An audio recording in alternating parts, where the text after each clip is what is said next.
Bree and Jason, the Blue Ribbon Report and other studies that have been conducted on the matter have determined that there is a correlation between the nuclear testing and high incidences of cancer in Guam, which is the second leading cause of death locally.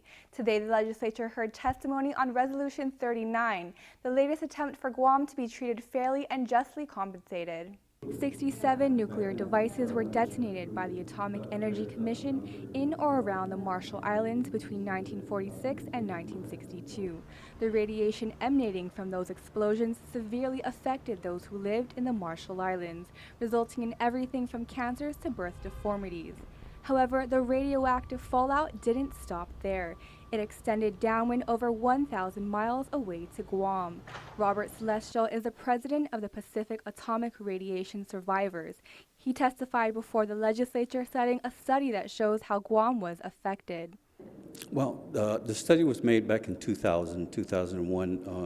A report was made out by the National Academy of Science.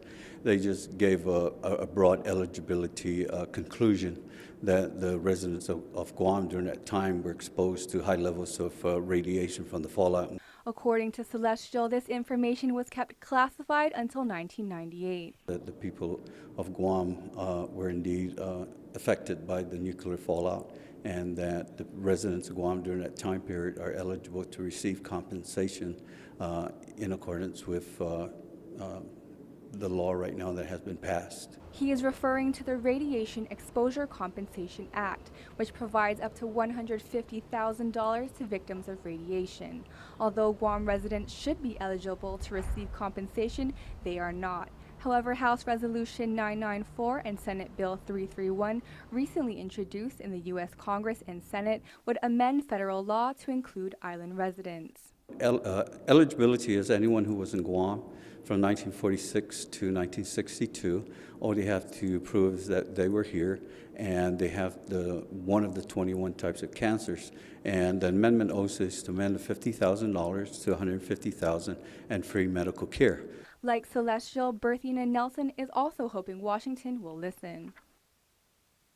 Out couple of decades and it's overdue. And in Chamorro, the word for justice is justicia, and they need to be compensated. John Farnham is also hoping for justice. He's a 30-year Department of Defense veteran who said he was compelled to attend the hearing because of his family. What brings me here very heartily is that my complete family members have also gone through with what radiation has done for us. I lost my mom and dad with cancer. I want the public to come out in numbers, to show their support, be vocal, demand justice, and it's for all of Guam. The legislative resolution urges Congress to pass House Resolution 994, which was co-sponsored by Guam Congresswoman Madeline Bradalio, as well as Senate Bill 331, both of which include provisions that would provide compensation for Guam residents affected by the downwind effects of nuclear tests in the Pacific. Bree and Jason.